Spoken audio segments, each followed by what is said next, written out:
देश में 6 चरण का मतदान हो चुका है। अंतिम चरण का मतदान 1 जून को होना है। अंतिम फेज में यूपी की 13 सीटों पर वोटिंग होगी। आज गुरुवार को चुनाव प्रचार थम गया है। अंतिम फेज के लिए आज चुनाव का शोर पूरी तरह से बंद हो गया है। अब प्रत्याशी डोर टू डोर चुनाव प्रचार कर पाएंगे।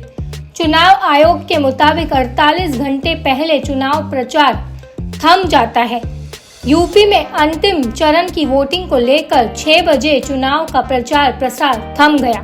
वोटिंग के 48 घंटे पहले ही चुनाव क्षेत्रों में रोड शो, सार्वजनिक सभा, जुलूस निकालने का सभी कार्यक्रमों पर रोक लगा दी जाती है। लेकिन प्रत्याशी जनता के घर जाकर मुलाकात कर पाते हैं।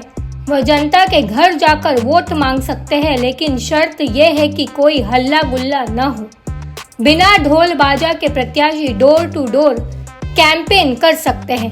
7वें चरण में यूपी की 13 लोकसभा सीटों के लिए 144 प्रत्याशी चुनाव मैदान में हैं, जिनमें 134 पुरुष और 10 महिला प्रत्याशी है।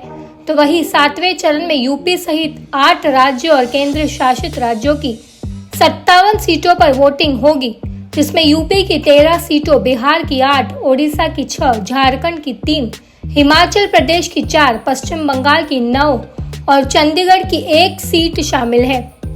अंतिम चरण को लेकर बीजेपी, कांग्रेस, सपा और बसपा ने पूरी ताकत झोंक दी है।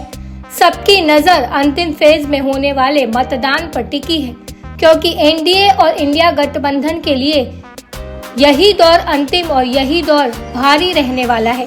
बीजेपी की तरफ से पूर्वांचल की सीटों पर जीत सुनिश्चित करने के लिए अपने स्टार प्रचारकों को चुनाव प्रचार के लिए उतार दिया गया है।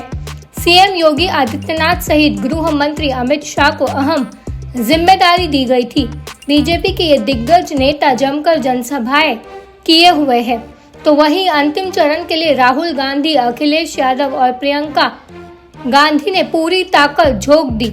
अब सबकी निगाहें 4 जून पर टिकी है, क्योंकि इसी दिन चुनाव के परिणाम आने वाले हैं।